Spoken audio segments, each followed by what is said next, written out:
Equals 4 words, that was all the stranger said.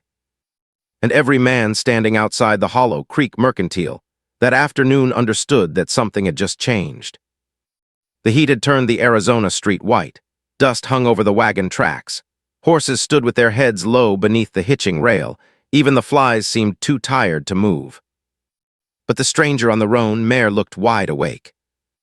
He had ridden into town only moments before, wearing a faded brown coat, a black hat, and the tired face of a man who had crossed too many miles without rest. Dust covered his boots. A rolled blanket was tied behind his saddle. An old Winchester sat in a leather scabbard near his right leg. He had come for water. That was all. Then he saw the woman. Her name was Emily Carter, and a thick-armed ranch hand named Silas Boone had one hand locked around her wrist. Silas was smiling. Emily was not. 3 of Silas's friends stood nearby, watching as though the whole thing were some kind of afternoon show. The town sheriff leaned against the mercantile wall with his thumbs hooked into his belt. He saw everything. He did nothing. Emily tried to pull away. Silas tightened his grip. That was when the stranger stopped his mare in the middle of the street. "Touch her again," he said. Silas slowly turned his head. The stranger's voice had not been loud. It did not need to be. Silas looked him over and laughed. The stranger finished the warning. "And you lose the hand." Nobody laughed after that. Emily Carter was 25 years old and owned the Broken Cedar Ranch 6 miles north of town. She had not planned to own it. Her father had died the previous winter when his horse slipped on ice near a narrow canyon. Her mother had been gone for years. Her younger brother, Samuel, was only 14. That left Emily with 800 acres, 43 cattle, a failing barn, 2 unpaid loans, and a growing list of men who believed a woman had no business holding land alone. The worst of those men was Gideon Vale. Vale owned the largest cattle operation in southern Arizona. He controlled the feed store, the bank, and most of the water contracts in the county. Men called him Mr. Vale when he was near and worse names when he was gone. He wanted the Broken Cedar Ranch because a narrow creek crossed the eastern edge of Emily's land. That creek was small, but it never went dry, not even in August, not even in the worst years. Gideon Vale had offered to buy the ranch 3 times. Emily had refused 3 times. After the 3rd refusal, things began to happen.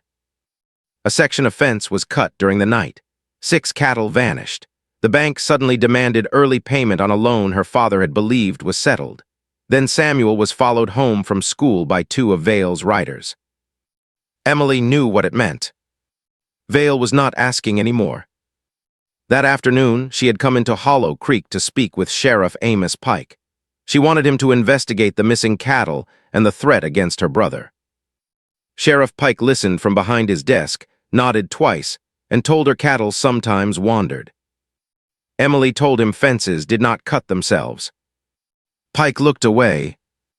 Then Silas Boone followed her out of the office. Silas worked for Gideon Vale. Everyone knew it. He was broad across the shoulders and proud of the fear he caused. A pale scar ran from the corner of his mouth to his chin, pulling his smile to one side. He caught Emily outside the mercantile. "Mr. Vale wants an answer," Silas said. "He already has one. He wants a better answer." Emily stepped around him. Silas grabbed her wrist. That was the moment the stranger rode in. Now the street had gone silent. Silas still held Emily's arm, but his smile had disappeared. "You new here?" Silas asked. The stranger looked at Emily's wrist. "Let her go." Silas glanced toward Sheriff Pike. The sheriff did not move. Silas took that as permission. He pulled Emily closer. The stranger stepped down from the Roan Mare. He was taller than he had looked in the saddle. Lean, not large, his coat hung loose from his shoulders. There was a thin scar above his left eyebrow and another along the side of his neck. He did not reach for his gun. That made Silas smile again. "You should keep riding," Silas said. "This has nothing to do with you." The stranger tied the mare's reins to the hitching post. The animal gave a low breath and stood quietly. Then the stranger faced Silas. It became my business when she told you no. Emily watched him closely. There was no anger in his face, no excitement, no wish to prove himself. Only certainty. Silas released Emily and pushed her aside. Then he stepped toward the stranger. You know who I work for? No. Gideon Vale. The stranger's eyes changed. It was small, so small Emily might have imagined it. But for 1 second, something cold entered his face. Silas saw it too. You heard of him? Silas asked. The stranger answered after a pause. I have. Silas reached out and shoved him in the chest. The stranger did not move. Silas shoved him again. Still nothing. One of the ranch hands laughed nervously. Then Silas reached for the stranger's coat, perhaps planning to drag him closer. He never touched it. The stranger's left hand caught Silas by the wrist. His right hand drove into Silas's elbow. There was a sharp crack. Silas dropped to one knee with a cry. The stranger turned the arm behind his back and pressed Silas face first into the dust. It happened so fast that no one understood it until it was finished. The 3 ranch hands reached for their pistols. The stranger looked at them. Don't. One word. They stopped. Sheriff Pike finally pushed away from the wall. That is enough, he said. The stranger looked toward him. Wasn't enough when he had hold of her. Pike's face hardened. I'm the law in Hollow Creek. The stranger looked at Emily's red wrist. Then you're poor at it. A few people standing inside the mercantile doorway lowered their eyes to hide their reaction. Sheriff Pike placed one hand near his revolver. The stranger released Silas and stepped back. Silas rolled in the dirt, holding his arm against his chest. It was not broken, but it would hurt for a long time. The stranger walked to his mare and reached for the saddle horn. Emily thought he was leaving. Then Sheriff Pike spoke. What's your name? The stranger stood still. For a moment he did not answer. Then he turned. Daniel Cross. The sheriff's face lost its color. Silas stopped cursing. One of the ranch hands took a slow step backward. Emily noticed it all. She looked from Sheriff Pike to Daniel Cross. The name meant nothing to her. But it meant something to them. Something bad. Sheriff Pike swallowed. You were told never to come back to Arizona. Daniel's eyes remained on him. I was told many things. Silas stared up from the ground. You know him? He asked. Pike did not answer. Daniel mounted the Roan Mare. Emily stepped into the street. Mr. Cross. He looked down at her. She wanted to thank him, but the words felt too small.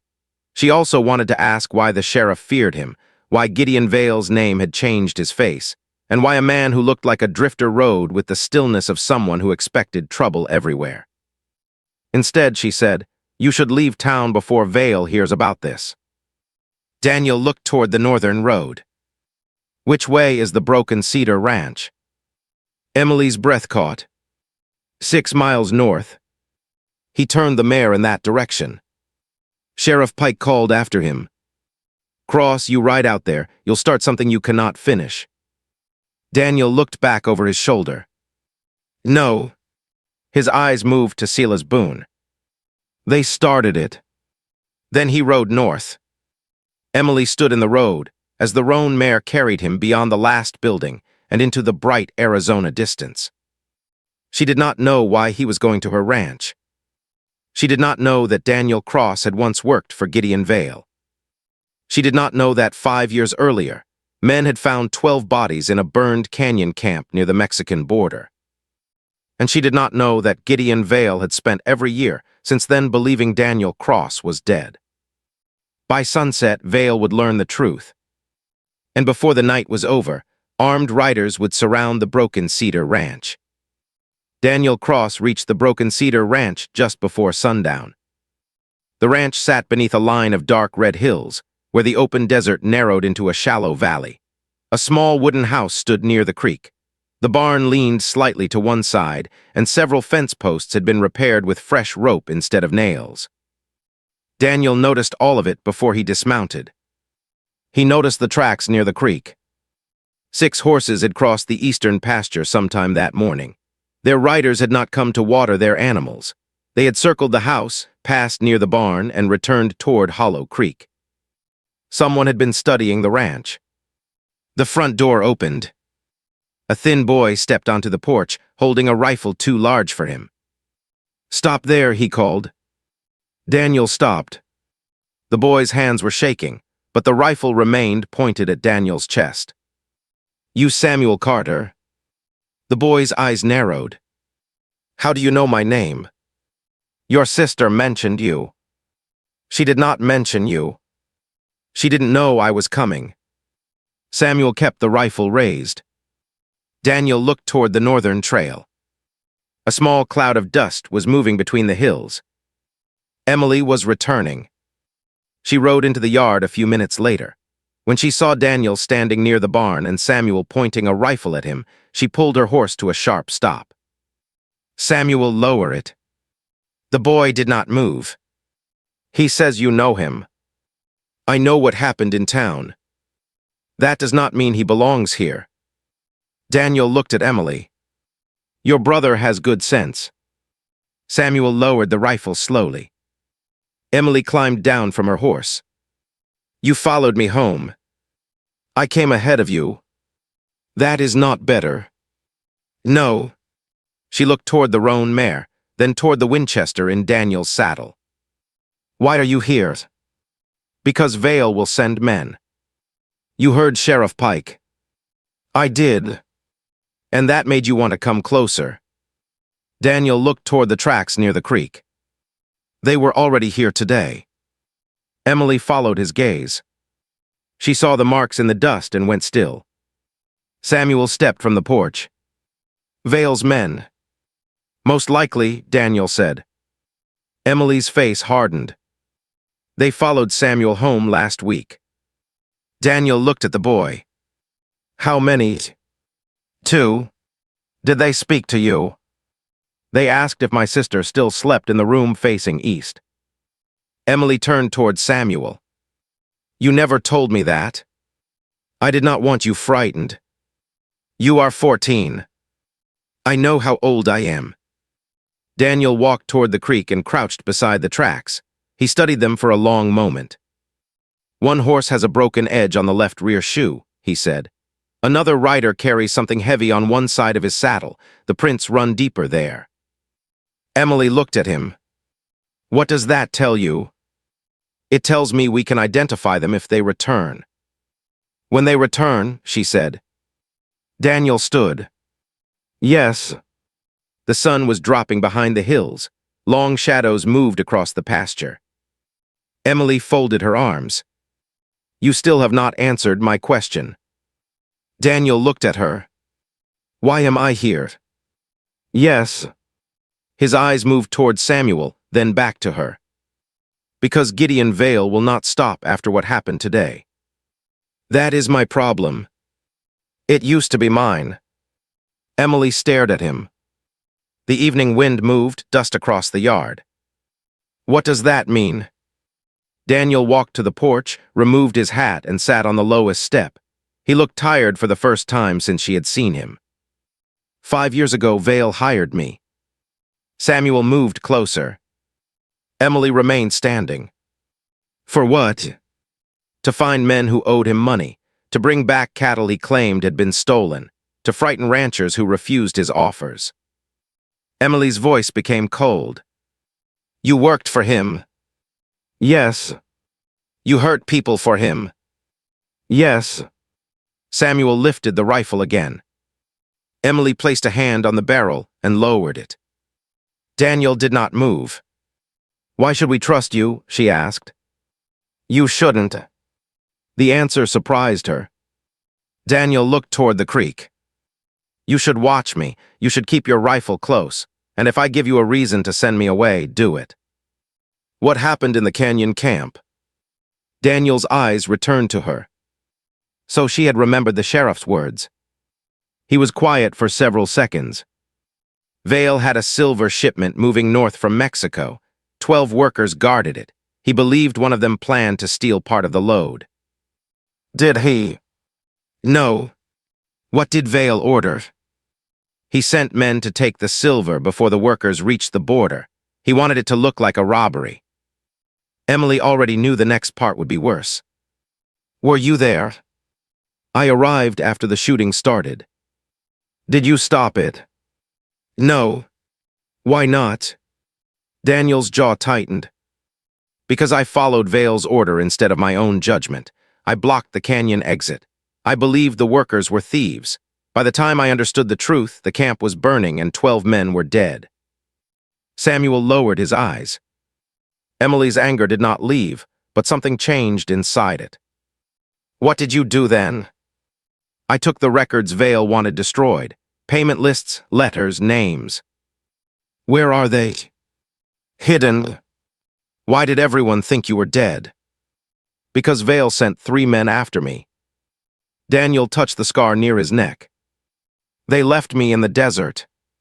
Samuel looked at the scar. You survived. Barely. Emily sat in the chair near the porch door. And for 5 years, you did nothing. Daniel's face tightened. I spent 5 years finding the people named in those records. A judge in Tucson, a customs officer near the border, 2 bankers who moved Vale's money. Most were afraid. Some were dead. One agreed to testify, then disappeared.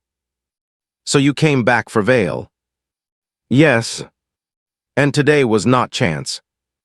Daniel looked at her. Seeing you was chance. Coming to Hollow Creek was not. Emily stood again. Then you used me. No. You rode into town looking for Vale. You knew he wanted this ranch. I knew he wanted land near the creek. I did not know your name. But now you do. Yes. And now men are coming here because of you. Daniel stood. They were already coming because of the land.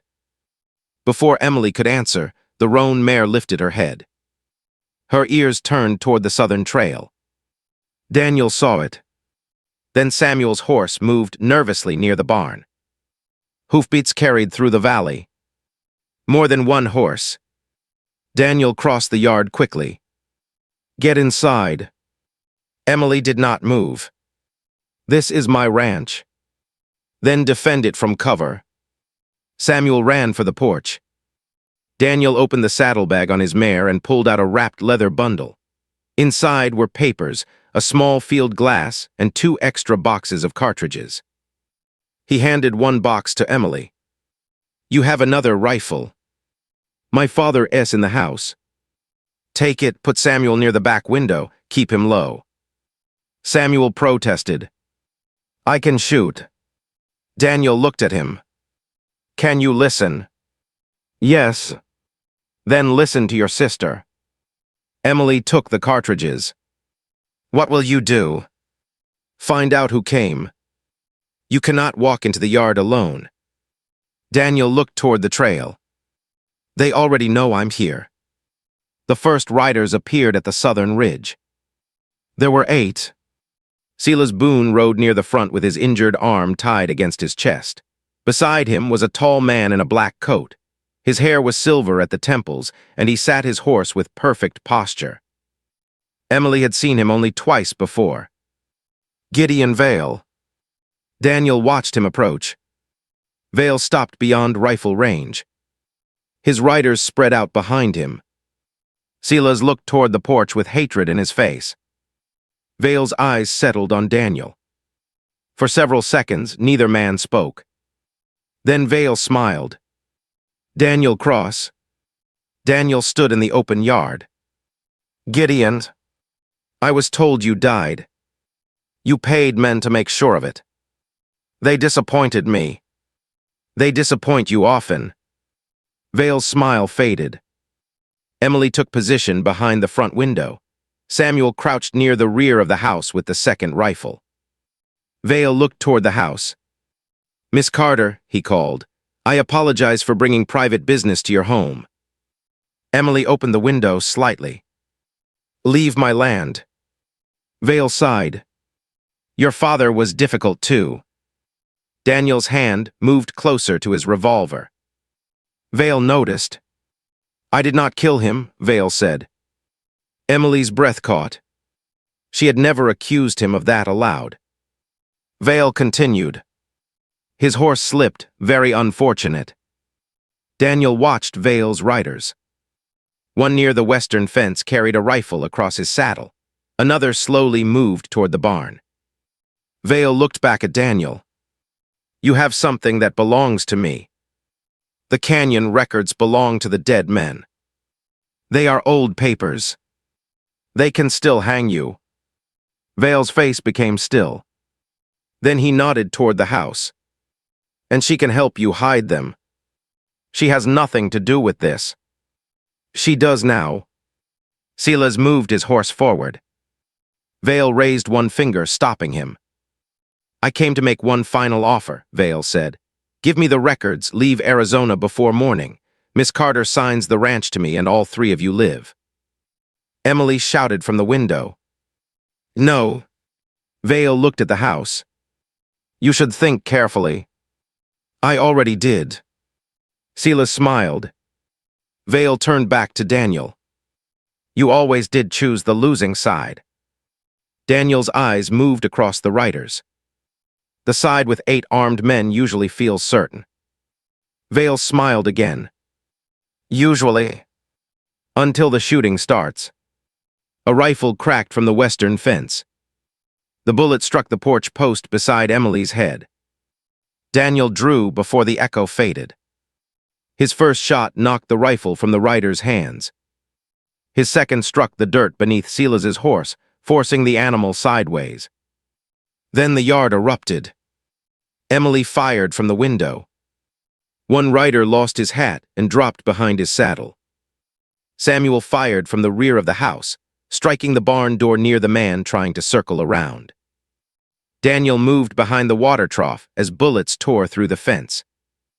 Vale remained on his horse for only a moment. Then he turned and rode toward the ridge. His men began pulling back with him. Silas stayed. He rode straight toward the porch with a pistol in his left hand. Emily saw him coming. She tried to fire, but her rifle jammed. Silas raised his weapon. Daniel stepped from behind the trough. Boone. Silas turned. Daniel fired once. The bullet struck Silas's pistol and tore it from his hand. Silas fell from the saddle and hit the ground hard. Daniel reached him before he could stand. He placed one boot against Silas's injured arm. Silas screamed. Daniel leaned down. I warned you once. Silas looked toward the ridge. Vale and the remaining riders were already disappearing into the darkness. Daniel removed his foot. Ride back and tell Vale the papers go to a federal judge tomorrow. Silas struggled to his knees. He'll burn this ranch first. Daniel looked toward the dry grass, the wooden barn, and the dark hills surrounding them. Then he heard a faint sound near the eastern pasture. A horse moving slowly. Not leaving. Circling. Daniel's face changed. Emily, he called. She stepped onto the porch. What is it? Daniel smelled it before he saw it. Kerosene. A bright flame rose beyond the eastern fence. Then another appeared near the barn. Vale's riders had not all retreated. 2 men were still on the ranch. And they had come to burn everything. The fire moved faster than anyone expected. Dry grass caught first. Then the flames ran along the eastern fence in a bright orange line, driven by the evening wind toward the barn. Daniel Cross turned from Silas Boone and ran. Samuel, get the horses out, he shouted. Emily rushed down from the porch. The barn has hay stacked along the north wall. Then we stop it before it reaches that wall. Samuel disappeared through the barn doors. A moment later, frightened horses pushed into the yard, pulling against the ropes in his hands. Daniel grabbed the lead rope from him and slapped the nearest horse on the side. Take them to the creek. Samuel led them away as fast as he could. Emily pulled 2 water buckets from beside the porch. Daniel took one and ran toward the creek. They filled them, carried them back, and threw water across the burning grass. It barely slowed the flames. The fire had already reached the fence posts. Daniel looked across the smoke and saw a rider near the eastern pasture. The man held a burning torch. Another rider was moving behind the barn. "They're still here," Daniel said. Emily followed his eyes. "I'll take the one near the pasture." "No. This is my land." "It stays your land if you stay alive." She grabbed her father's rifle. Daniel saw the look in her face and knew arguing would waste time. "Stay near the stone wall," he said. "Do not chase him into the dark." Emily ran toward the house. Daniel moved around the barn, keeping low beneath the smoke. The second rider appeared near the north fence. He leaned from his saddle and threw a burning bottle toward the hay wall. Daniel fired. The bottle shattered in the dirt before it reached the barn. The rider pulled a revolver, but Daniel fired again. The bullet struck the man's shoulder and threw him from the saddle. Daniel reached him before he could find his weapon. The man lay in the dirt, breathing hard. "Who gave the order?" Daniel asked. The rider laughed through the pain. "You know who." "Where is Vale?" The rider said nothing. Daniel heard Emily's rifle crack from the eastern pasture. A horse screamed. Then came the sound of a man falling through brush. Daniel took the rider's gun, emptied it, and threw it beneath the barn. "Hold pressure on the wound," he said. "You might live." He ran toward Emily. Smoke covered the lower pasture. Daniel found her behind the Stone Creek wall, trying to clear another jammed cartridge from the rifle. The man with the torch was on the ground 20 yards away. His horse had fled. He was crawling toward a pistol in the dirt. Daniel stepped between him and the weapon. The man stopped. Emily finally cleared the rifle. "Did you shoot him?" Daniel asked. "The horse moved when I fired. I hit his leg." Daniel looked at the wounded man. "Where is Vale?" The man pressed both hands against his thigh. "He rode back to town." "Why?" "To get the records from your room." Daniel's face became still. Emily looked at him. "What room?" "The hotel in Hollow Creek." "The papers are there." "Copies." Daniel looked toward the burning fence. Samuel and Silas were throwing creek water across the flames. Silas had joined them. His injured arm hung useless against his chest, but he carried a bucket with the other hand. Emily saw him too. "Why is Boone helping?" "Because fire does not care who started it." Daniel turned back to the wounded rider. "How many men went with Vale?" "3. Daniel took the rifle from Emily and handed her his revolver. "Keep the ranch standing." "You are going after him." "Yes." "He wants you to." "I know." "Then do not go alone." Daniel looked at the barn, the fire, and Samuel fighting to save the only home he had left. "You cannot leave this." Emily stepped closer. "And you cannot face 4 men in town by yourself." Daniel looked into her eyes. "I have done worse." "That does not mean you should do it again." For a moment, neither spoke. Then Daniel heard Silas call from the barn. "The wind's turning." The flames shifted south, away from the hay. Daniel looked toward Hollow Creek. "I need Vale alive," he said. "Why?" "Because dead men do not testify." He whistled. The Roan Mare came from near the creek, frightened but obedient. Daniel mounted and looked down at Emily. "If I am not back by sunrise, take Samuel north to Fort Adams. Ask for Deputy Marshal Harris." Emily held his revolver at her side. "You will be back." Daniel did not answer. He rode south. Hollow Creek was almost dark when he reached it. Most windows were closed, doors were locked. Word about the shooting at the Broken Cedar Ranch had already reached town. Smoke from the ranch could be seen above the northern hills. Daniel stopped outside the hotel. The front doors stood open. Inside, a lantern burned on the counter. Sheriff Pike sat in a chair near the stairs. His gun belt lay on the floor beside him. Blood ran from a cut above his eye. Daniel entered slowly. "Where is Vale?" Pike looked toward the second floor. "Your room." "How many?" "3 with him." "Why are you alive?" Pike gave a tired laugh. "He wanted me to watch." Daniel looked at the sheriff's bruised face. "You finally told him no." "I told him there would be no more killings in my town." "And he listened poorly." "He always did." Daniel moved toward the stairs. Pike spoke again. "Cross." Daniel looked back. "There is another way up, kitchen stairs behind the hotel."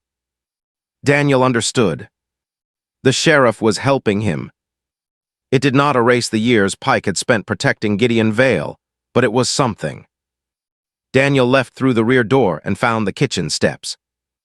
He climbed quietly. A man stood at the top landing with a rifle. Daniel caught him from behind, pulled him backward, and struck the side of his head with the revolver. The man fell without firing. Daniel stepped into the hall. His room was at the far end. The door stood open. Vale's voice came from inside. "I know you are there, Daniel." Daniel remained in the hallway. "Then send your men out." Vale laughed. "I have the papers." "You have copies." Silence followed. Daniel heard movement inside the room. Then one of Vale's men stepped into the hallway and fired. Daniel dropped to one knee. The bullet passed over his shoulder. He fired once and struck the man's gun hand. The man cried out and fell against the wall. A second man appeared from the room. Daniel fired into the ceiling above him.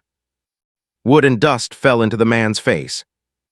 Daniel crossed the distance, struck him in the stomach, and drove him against the doorframe. The fight ended in seconds. Vale stood inside the room holding a pistol in one hand and a burning paper in the other. A small flame moved along the edge. Daniel aimed at him. "Put it down." Vale smiled.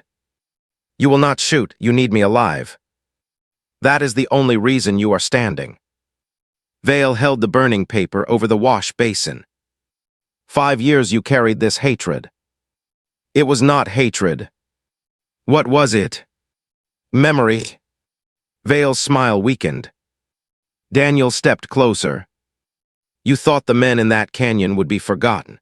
You thought Emily Carter would be frightened into leaving. You thought Sheriff Pike would remain silent forever." Vale's eyes moved toward the hallway. Pike stood at the top of the stairs. He had picked up his gun belt.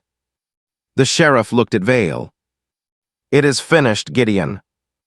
Vale turned the pistol toward him. Daniel fired. The bullet struck Vale's hand. The pistol fell. So did the burning paper.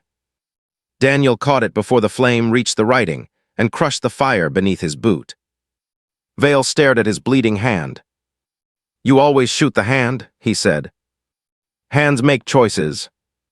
Sheriff Pike entered the room and placed iron cuffs around Vale's wrists. By morning, 2 federal deputies were riding into Hollow Creek. Daniel had sent copies of the canyon records to Fort Adams 3 days earlier. He had known Vale might search his hotel room. He had wanted him to believe the last evidence was there. The records named bankers, officers, gunmen, and Gideon Vale himself. Sheriff Pike agreed to testify. Silas Boone did too. The wounded riders were arrested before noon. Gideon Vale was taken to Tucson in chains. The Broken Cedar Ranch survived. The eastern fence burned, and part of the barn roof was damaged, but the house remained standing. Samuel saved every horse. Emily saved the cattle by opening the north pasture gate before the smoke reached them. Daniel returned shortly after sunrise. Emily was standing near the creek when the Roan Mare crossed the final hill. She did not run toward him. She simply waited. Daniel dismounted. "Vale," she asked. "Alive," The records. Safe.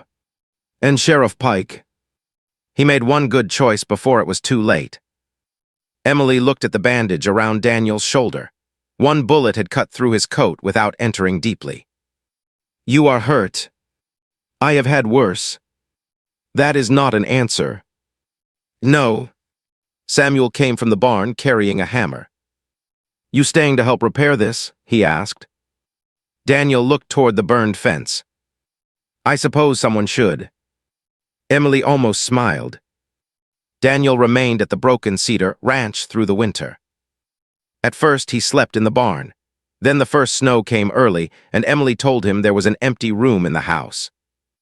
He repaired the roof, rebuilt the eastern fence, and taught Samuel how to read tracks without following them into danger. Emily never asked him to forget the canyon. She understood that some things could not be forgotten. She only asked him to stop living, as though he still stood inside it. The following spring, Daniel saddled the Roan Mare before sunrise. Emily found him in the yard. You are leaving, she said. I have to testify in Tucson. And after... Daniel looked toward the open trail. For years, the sight of a road had felt like freedom. That morning, it felt empty. He looked back at the ranch house, the repaired barn, and Emily standing beneath the porch light. After, he said, I thought I might come back. Emily stepped closer. You do not need permission. No, but you have it. Daniel smiled for the first time since she had known him. He rode away that morning. He returned 2 months later. And after that, the Roan Mare remained at the Broken Cedar Ranch for the rest of her life. Years later, people in Hollow Creek still told the story of the dusty stranger who rode into town and saw a woman being held against her will. They remembered how he stopped his horse. They remembered the silence in the street. And they remembered the warning. Touch her again. Most people told the story as though it was about a fast gun. Emily knew better. It was about a man who had spent 5 years regretting the moment he failed to act, and who had promised himself that when the next moment came, he would not look away. Sometimes a life changes with a long journey. Sometimes it changes with 4 words. And sometimes the bravest thing a broken man can do is not draw a gun. It is choosing to stay after the danger is gone.